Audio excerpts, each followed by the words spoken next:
আমি তখন 20 বছরের তরুণী। পরিবার থেকে আমার বিয়ে ঠিক করা হলো 50 বছরের এক বয়স্ক লোকের সাথে। আমার বয়সের 3 গুণ বয়স তার। আবার তিনি ছিলেন বিপত্নিক। আর আমি সদ্য প্রস্ফুটিত ফুল। কুমারিত্বের গন্ধ সবে তীব্র হতে শুরু করেছে। নিম্ন মধ্যবিত্ত পরিবারে আমার জন্ম। বাবার সামান্য আয়ে আমাদের সংসার চলত। আমার মা কখনো অভিযোগ করেননি। দুবেলা দুমুঠো খেয়ে স্বামীর সাথে থাকতে পারাটাই তার কাছে ছিল সুখের সংজ্ঞা। শুনেছি একবার নাকি বাবা বিলেত যাওয়ার সুযোগ হয়েছিল। মা নাছোড়বান্দা। তিনি দুবেলা পান্তা খাবেন, তবুও স্বামীকে দূরে পাঠাবেন না। এতে আয় কম হলে হোক, পেটে কিছু পড়লেই হলো। আমিও মার মতোই স্বপ্ন দেখতাম। অল্প রোজগারে সাজানো সংসার। অভাব থাকলে থাকবে, তবে ভালোবাসা থাকতে হবে অফুরন্ত। আমার বেলায় তাদের মত পাল্টে গেল। বিত্তশালী এক লোকের সাথে তারা আমার বিয়ে দিয়ে দিল। ওনার আগের বউয়ের 2টো বাচ্চাও আছে। বাসর রাতে লোকটি শান্ত মেজাজে আমার পাশে এসে বসে। নাক সিটকিয়ে চোখ ফিরিয়ে নিই। মনে মনে বুড়ো বলে গালিও দিই। বিষয়টা বুঝতে পেরে উনি বলেন, আমি জানি আমাকে তোমার পছন্দ নয়। আমার রঞ্জনের জন্য আমি বিয়ে করিনি। বাচ্চা দুটো খুব মা কাতুরে জানো। কমলা মরে যাওয়ার পর সবসময় ওরা মাকে খুঁজে বেড়ায়, মায়ের জন্য কাঁদে। আমি তোমার কাছে স্বামীর অধিকার চাইতে আসিনি, তবে অনুরোধ করে বলছি বাচ্চা দুটোকে আগলিয়ে রেখো। কঠিন স্বরে তাকে বলি, আপনার বাচ্চাদের আমি খেয়াল রাখবো, তবে আমি পড়াশোনা চালিয়ে যেতে চাই। আর আমি বাচ্চাদের নিয়ে আলাদা ঘরে থাকবো, সেই ঘরে আপনি যেতে পারবেন না। উনি হেসে বলেন, বেশ, তুমি যা চাইবে তাই হবে। এখানে তুমি নিরাপদেই থাকবে। শুধু এটুকু বলেই লোকটি ঘর থেকে বেরিয়ে যান। আমি অবাক হয়ে চেয়ে দেখি তার প্রস্থানের পথ। বুড়োকে আমার সহ্য হতো না ঠিক, তবে তার বাচ্চা দুটো খুব দ্রুত আমার মনে বিশাল আকারে জায়গা করে নেয়। গর্ভে ধারণ না করেও যে মা হওয়া যায় তার বাস্তব প্রমাণ ছিল তারা। কলেজ থেকে যখন বাড়ি ফিরতাম, দীর্ঘ 3 ঘন্টা পর আমায় দেখতে পেয়ে তারা কী যে খুশি হতো। মা ডাকের সমসুরে তারা আমার তৃষ্ণার্ত প্রাণ ভিজিয়ে দিত। একবার প্রচণ্ড জ্বরে কাতরাচ্ছিলাম। বুড়ো খুব উসখুস করছিল। অস্থিরতা নিয়ে আমার ঘরের দরজার সামনে অনবরত পায়চারি করছিল। তার ভেতরে ঢোকা বারণ। বাচ্চা দুটোর একজনের হাতে ওষুধ, আরেকজনের হাতে জল ভর্তি বাটি দিয়ে ফিসফিস করে বলেছিল, মার জ্বর হয়েছে, মাকে ওষুধ খাইয়ে জলপট্টি দিয়ে দাও, যাও। বাধ্য ছেলেমেয়ের মতো তারা আমার মাথায় জলপট্টি দিয়ে দিয়েছিল। গুটি গুটি হাত জোড়ায় ভাত মেখে আমায় খাইয়ে দিয়েছিল। আর বুড়ো দরজার সামনে দাঁড়িয়ে অপেক্ষা করছিল। হয়তো ভাবছিল কখন ওপর মহল থেকে অনুমতি প্রদান করা হবে, ভেতরে আসতে পারেন। বুড়োর ঘর পেরিয়ে আমাকে রান্নাঘরে যেতে হতো। প্রায় সময়ই দেখতাম তিনি তার প্রথম স্ত্রীর ছবির সামনে পাথরের মতো দাঁড়িয়ে আছেন, হাত দিয়ে ছুঁয়ে দেখছেন।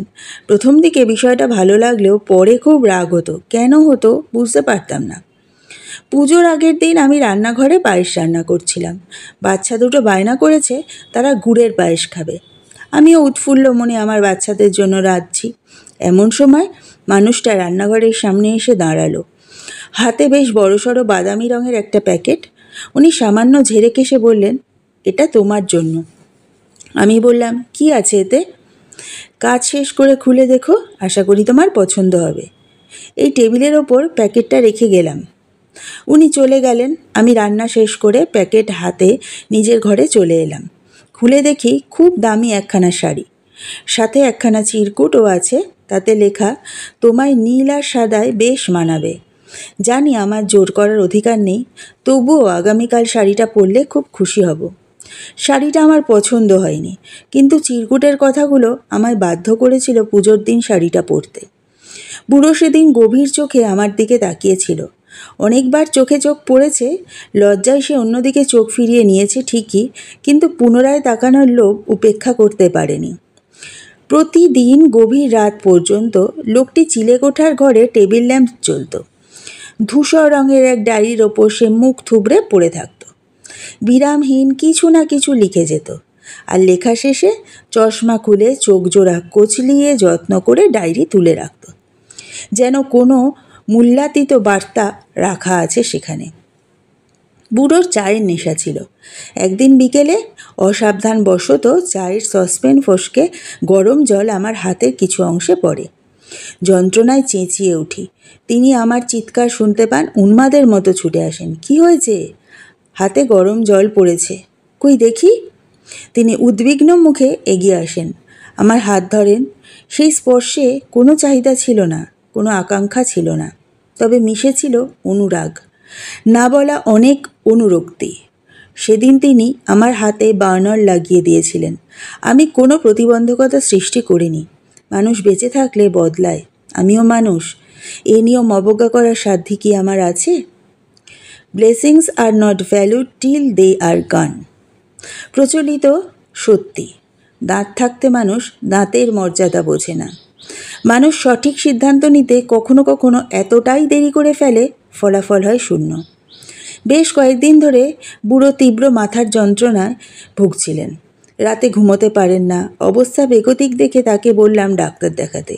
উনি আমার দিকে তাকিয়ে বললেন, তুমি যাবে আমার সাথে? যাব। বুড়ো খুশি হয়ে গেলেন। আমি ওনার সাথে ডাক্তারের কাছে গেলাম। সিটি স্ক্যান করা হলো, MRI করা হলো। ডাক্তার আমায় আলাদা করে ডেকে বললেন, রোগীর ব্রেন টিউমার হয়েছে, টিউমারের অবস্থা ভালো নয়, চিকিৎসা করিয়ে বিশেষ কোনো লাভ হবে না। চেষ্টা করতে তো কোনো দোষ নেই, আপনি ব্যবস্থা করুন। প্রয়োজনে রোগীকে আজই ভর্তি করা হোক। ডাক্তারের সাথে কথা বলে বাইরে বেরিয়ে আসি। বুড়ো আমায় দেখে ফ্যাকাশে হাসল। আমি ধীর পায়ে টলতে টলতে তার সামনে গিয়ে দাঁড়ালাম। আমার বিবাহিত জীবনে সেদিনই প্রথম তাকে জড়িয়ে ধরি, দুই বাহু প্রসার করে জড়িয়ে ধরি। আমার চোখ দিয়ে অজস্র ধারা সেদিন টপ টপ করে ঝরে পড়ছিল। ডাক্তারের সকল চেষ্টা আর আমার প্রার্থনা দুটোই বিফলে যায়। শাস্তিস্বরূপ উপরওয়ালা বুড়োকে আমার কাছ থেকে কেড়ে নেয়। সেদিন আকাশে শ্রাবণের মেঘ ছিল। শঙ্খচিল ডানা ঝাপটে উড়ে বেড়াচ্ছিল নীল আকাশে। মেঘের ফাঁকে উকি দেওয়া রোদের তীব্রতা ছিল না। বুড়োর চিলেকোঠার ঘরের জানলা খোলা ছিল। বাতাসের তীব্রতায় খুলে গেছিল ডায়েরির পাতা। সেটি হাতে নিয়ে আমি পড়তে শুরু করি। পড়তে পড়তে আমার চোখ ঝাপসা হয়ে আসে। ডায়েরির শেষ পাতায় শুকিয়ে যাওয়া চোখের জলের ওপর লেখা ছিল, মানুষ প্রেমে পড়ে, বারবার প্রেমে পড়ে। আমার দেখা তরুণী নাক সিটকানো স্বভাব আমায় বাধ্য করে তাকে ভালোবাসতে। রান্নাঘরে কর্মরত তরুণীর কপালে জমে থাকা বিন্দু বিন্দু ঘাম আমায় বাধ্য করে প্রেমে পড়তে। নীল সাদা শাড়িতে তার স্নিগ্ধ মুখখানি যেন আমার চোখের মণি। হয়তো একদিন ফুরিয়ে যাবে আয়ু, তার হাত ধরে জ্যোৎস্না দেখার ইচ্ছেটাও ইচ্ছেই থেকে যাবে।